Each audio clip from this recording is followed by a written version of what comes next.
Great, well, we're here in the studio of John Hedley in Llandegavan near Menai Bridge. And John, the first question is which work did you choose? What work did you choose from the collection in the National Museum in Cardiff, and why did you choose that one? Two forms by Ben Nicholson. Great.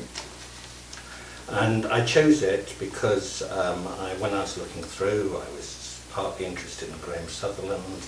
I was partly interested in Smallville Mink, but I kept on going back to the Ben Nicholson. I was really looking for Mondrian, but the more I looked at the Ben Nicholson, the more I became interested in the three-dimensional qualities which he actually created in his painting. Even though it was, it's one of his more severe paintings in a way, one of his more accurate, neater paintings, because some of his latter paintings were, which in many ways I prefer, are a lot freer, and the way that he builds up in layers, uses the translucent and the opacity of the paint, I find quite interesting. So I tried to actually instinctively bring, when I was painting, develop some of those qualities.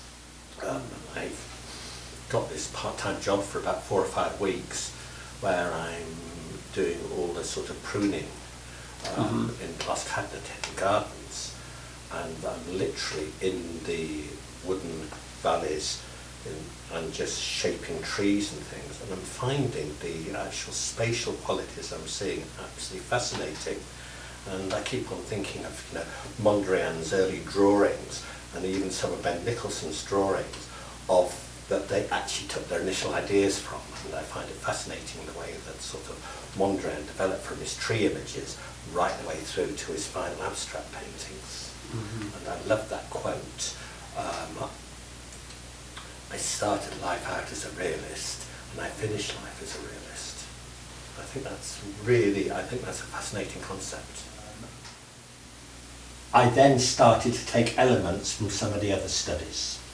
So I was letting the images evolve, but taking parts from this. Now with this one here, I remember when I first painted this particular study, I painted green and blue on top of that. Then I thought it would be more interesting, and also I used a bit of texture and medium here and acrylic. All these studies are acrylics. But I tended to use a flatter scumbling method in the end, where I paint quite freely. So I realised also I decided to use different materials. I decided to use steel. I was going to actually make etchings from the steel, but then when the steel started rusting and started doing various things, I thought, right, I might as well just use the steel in its own right. So I suddenly thought, right, well, yes, I've got one painting, how am I going to get the steel to work? So I thought, right, if I make a triptych, I do one painting, mirror image, and the other the right way round, and have the steel in the middle. Now the way that the steel got cut up wasn't quite how I wanted, so then I just let accidents and things evolve. So I decided to make one form within two forms. And what I really find very interesting is that the actual shadows that is created in the steel. Yeah. Fantastic, John. Look at these. In Paris Mountain. So I actually mixed that up. Two things I'm starting to do with this is I'm going to start to rub this into some of the areas here. I'm not sure if I'm going to do it with oil, and then I'm going to put it outside and I'm going to let it rust, so you actually get rusted colours, natural rust colours, against organic colours from the mountain. I painted Vaseline on here, the areas that are actually shiny, and I used the Vaseline quite freely with an ordinary hog hair paintbrush. And once I've done that, I then put some Fablon on the back to back it, and then I put it into this copper sulphate. This one here, what I did again, I got a longer piece of metal which I've chopped into 3 pieces. But one thing I want to explore, I'm going to try and print some of these up, and when I print them up using medium oil and Paris mounted pigment or straightforward strong black from a tag kilo, I'll rub ink all over them, wipe them off, print them. Now before I actually, after I've done enough prints, what I'm going to then do is to take them, outside and let them rust naturally. The more I was actually looking at the images I've done, I feel some of them can be a little bit contrived. They're just literally copies of it. So what I'm trying to do now is make the images more part of the process. So it's process of nature versus process of material. But the nature can actually start to intervene within my process. Made a few alterations in the rectangles. Okay. What does the mirror image do? Why have you done another one? This is a mirror image. This is a mirror image of this. Because I wanted to make it a triptych, and I wanted a centrepiece was going to be steel, and because of the way the steel was developing, I decided to make the steel one form. A triptych, yes. And the triptych has got, that carries meaning with regard to the content of each section. What does that? Do you want to say anything about that? Or is it just the fact that there are three of them? It's because more because of just three of them. The triptych, also to a certain extent, when I was in Greece this summer, I was actually, as part of an Arts Council project which I was actually doing, I was actually looking at icon painting, and the idea came in mind when I was looking at these icons about bringing the idea of iconic abstraction. So in a way that Ben Nicholson was becoming an icon of abstract or pure abstract art. What's the iconic abstraction? Can you say a bit more about that? I mean, the icons in the reference of Crete and that particular kind of work. How does that work with the kind of abstraction that Ben Nicholson was thinking about in the 1930s? When the icon painters were painting, they very much painted in 3 or 4 layers. They would put one colour down, a green, yeah, and then they would put a red on top in places and yellow on top in places, and then they would actually, through figurative shapes, which in certain cases could look quite abstract,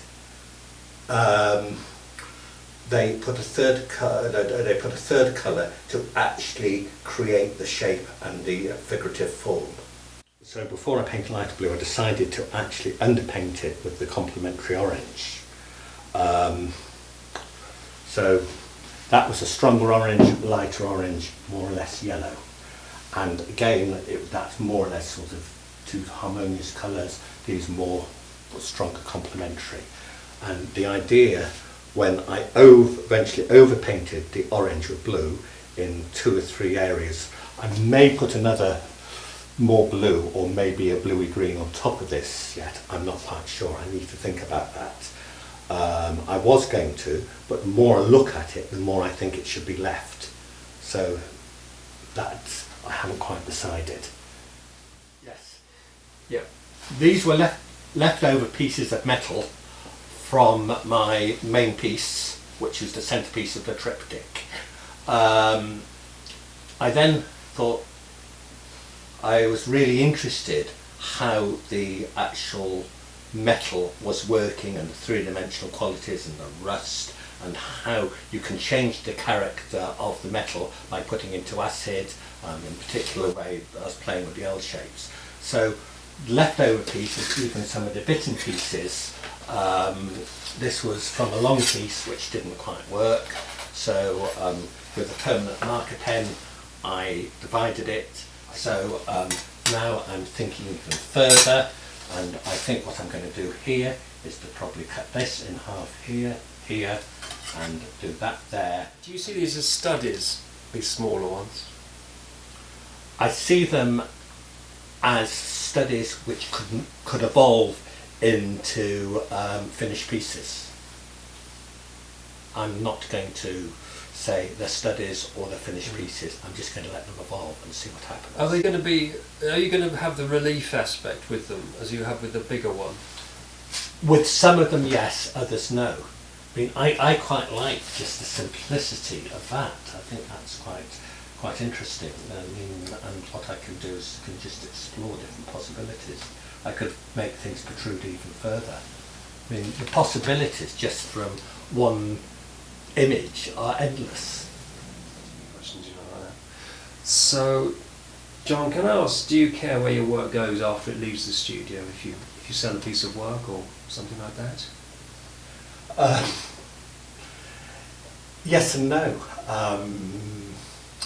In one way, if there's a piece of work I'm really pleased with, I'm very reluctant to actually sell it or not see it again. I don't mind exhibiting it because I can always bring it back, but when I sell it, I don't like it. But work that I'm not so happy with, fair enough, that can just disappear. It's not feeling. Yeah. But it really depends on where it goes to. If it's a good owner, and I know the owner. Mm-hmm. And what do you like about working in North Wales? The landscape, the colour, the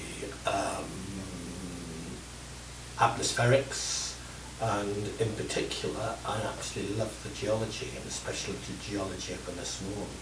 I mean, to me that's just natural organic abstraction, and the amount of times I've just walked around the island, gone down to places like Roscollin, gone to Paris Mountain, looked at the different pigmentations, collected the different pigments. You can't find anywhere better in the world than here. I think we're really lucky, and I hope people appreciate it. And you also work in quite a bit now in Crete. Yes, so that's right, and it's very much two island cultures as well, because there are a lot of similarities between the two islands in the landscape, in the people, and also the pigments that the Minoans used are very similar to the pigments which you can find in Paris Mountain. But I don't think I could just be in studio in over there the whole time. The importance between going from one place to another place. I mean, if you look at something like Bomberg, he spent a lot of time over in Cyprus. Majority means that the Scottish colourists spent a lot of time over in the south of France, in particular Ferguson, and it's that interaction between the two cultures and the two different types of light which I think is very important for the development of artists. Do you see your studio as a sanctuary? A nomadic one. Yes, it's somewhere where I can leave all my things, I can leave my paintings, I can store my paintings, but the outdoors is as much my studio as my studio. But Great. Is there anything else you'd like to talk about in relation to your project? I just want to think, I was slightly reluctant about the project to begin with, but I've learned an incredible amount from this project. First time I've ever worked purely abstractly without actually abstracting from nature. That was new. In some ways that's quite liberating in a way, isn't it? Do you think so? I think it's incredibly liberating. I mean, it's a juxtaposition of one colour against another colour, and how you can do it. But now, if you're working, from observation, you're too caught up in the subject to start to see things in a simple way. Juxtapositions are much more complex.